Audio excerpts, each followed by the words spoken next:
Hindi hadlang ang kapansanan kung may determinasyon. So nakakatuwa po isipin na yung dating akala ko hindi ko magagawa. Ngayon, naipapakita po namin sa kanila paunti-unti, pati na rin po sa mga sarili namin, na kaya ko po pala siyang gawin. Ang kwento ni Andrea Estrella, ang kauna-unahang bulag na kinaya ang 21-kilometer obstacle course sa Greece. Ating sundan. Ako naman ang inyong kasangga, JR Langit. Mga impormasyong makatutulong sa publiko. Mga serbisyo ng gobyerno para sa Pilipino. Mga karanasan, kwento ng tagumpay at maraming pang ibang napupulutan ng aral at inspirasyon. Ang magsisilbing daan at pintuan mo sa mundo. Ang inyong kasangga, JR Langit. Gumawa ng kasaysayan sa Spartan Trifecta World Championship sa Greece ang Pinay para-athlete na si Andrea Estrella. Si Andrea ang kauna-unahang bulag na atleta na nakalampas sa Spartan Trifecta.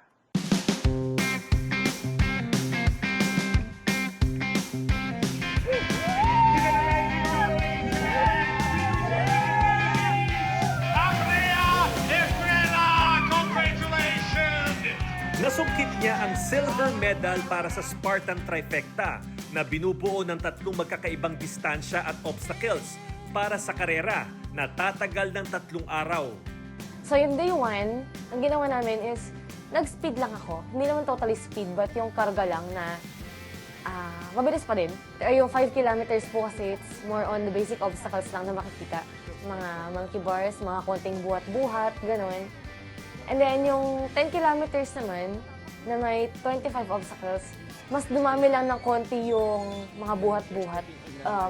And then mas humirap lang ng konti yung mga bitin, mga sabit-sabit.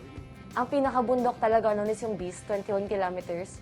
At 3 bundok na matatarik yung inakyat ko. Yung tinakbo namin, 3 bundok siya na matatarik. Kahit pinaghandaan ni Andrea ang kompetisyon, hindi pa rin siya makapaniwala na kinaya niyang tapusin ang 21 kilometers ng obstacle race. Mahigit sa 3,000 atleta rin ang kalahok mula sa 62 bansa. Ang talagang gusto ko mangyari is matapos ko po ng safe yung race, ng maayos, ng ligtas. Isa na po sa mga na-unlock na achievement ko, yung makapag-race po ako ng 3 sunod-sunod na araw na pahaba ng pahaba po yung tinatakbo ko. So nakakatuwa po isipin na yung dating akala ko hindi ko magagawa. Ngayon, naipapakita po namin sa kanila paunti-unti, pati na rin po sa mga sarili namin, na kaya ko po pala siyang gawin.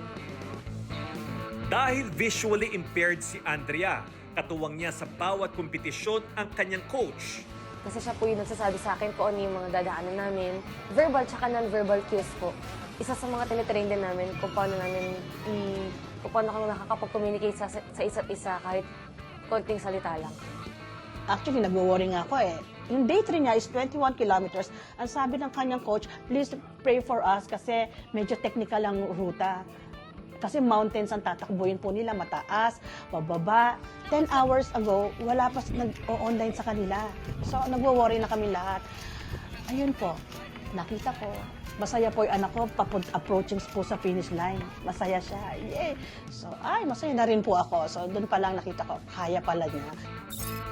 Sa kabila ng tagumpay na nakuha niya sa Spartan Race, bahaba pa ang bucket list ni Andrea bilang isang para-athlete. Without your support and your effort, we would have been here in Sparta, Greece, and we would have come to this moment where we win. Ang isang race po kasi, regardless sa distance, is 90% running and 10% obstacles. So, yung 90% na running na yun, kailangan makuha siya ng endurance. Kailangan maisama doon sa training yung endurance sa pagtakbo.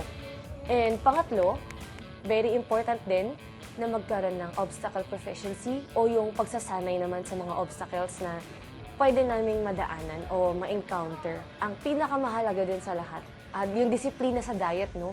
Kasama na po doon yung pag-intake ng mga supplements. Pinakita po na sa akin yung iba't ibang klase ng obstacles na ginagawa nila doon. For example, yung mga monkey bars, gano'n, yung mga walls. Nung nakita ko po na kaya na yun, Yun po, nag-push na po ako na tuloy yun. Kasi sabi ko, kung kaya nila, kaya ko din. So yun po, noong August, then, the same year, doon na po officially, nag-start na po ako mag-training for OCR. Nagsimulang magka-interes si Andrea sa obstacle course race o OCR nang maimbitahan siya ng isang kaibigan sa 6.6 kilometer fun run. Actually, hesitant pa po ako kasi 6.6, hindi pa nga siya nakakaroon ng 500 meters, tapos tatakbo siya ng 6.6. Medyo kinakabahan yata ako noon, kaya lang, hindi ko pinakita sa kanya kinakabahan ako. Alam ko, gusto niya, o sige, go kami. Approaching sa finish line, masaya siya, nakita ko, ang saya-saya niya, nagkwento pa siya. Okay, yun ang first time na nakita kong gusto niya. Siguro in 6 months time, okay, sige, go na tayo. Okay, nasusuportahan ko na lang siya. Kung ano, ang gusto niya talaga para sa kanya. Kasi ako, sa totoo lang po, ayaw ko ng sports. Ano sa lahat. PWD yung anak ko, tapos mag-i-sports. Hindi mawawala sa isang katulad ni Andrea ang humarap sa maraming challenges para maabot ang kanyang pangarap.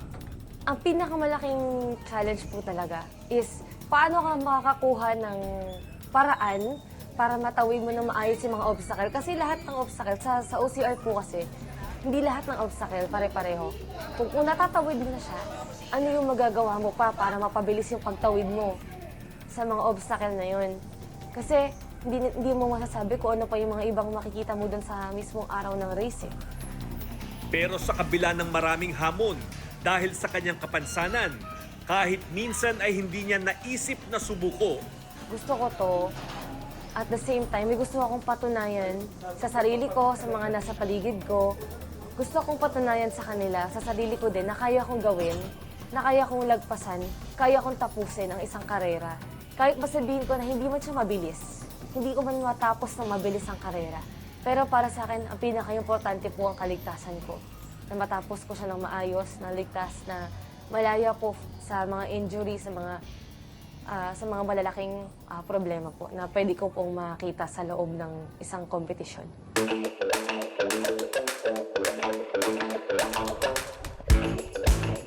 So ngayon po, ang kanyang dream is, sinasabi niyang gusto pa niyang madagdagan yung kanyang distance sa running. 50 kilometers po. Oo, nasa bucket list po niya for next year. Gusto po niya maging sped teacher. Opo. Tapos gusto rin po niya, gusto mo maging coach? Gusto rin po niya maging coach eh. Gusto niya. Gusto niya maging marathoner, gusto niya maging sprinter. Our para-athletes! Katulad ng ibang atleta, may inspirasyon rin si Andrea sa pag-abot ng kanyang pangarap bilang isang atleta.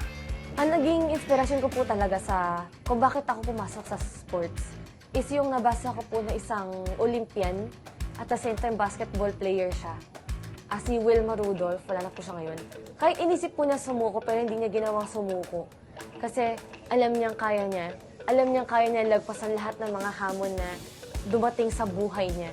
O ang nais ko lang po iparating sa mga nais na pumasok sa larangan ng sports is huwag kayong mag-alinlangan. Huwag kayong mag-alinlangan sa kakayahan ninyo.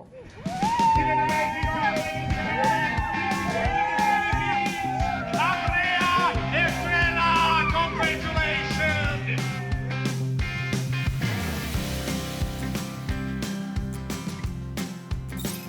Ang karanasan at tagumpay ni Andrea Estrella ay isang patunay na walang imposible. Basta't may determinasyon at paniniwala sa sarili at sa may kapal.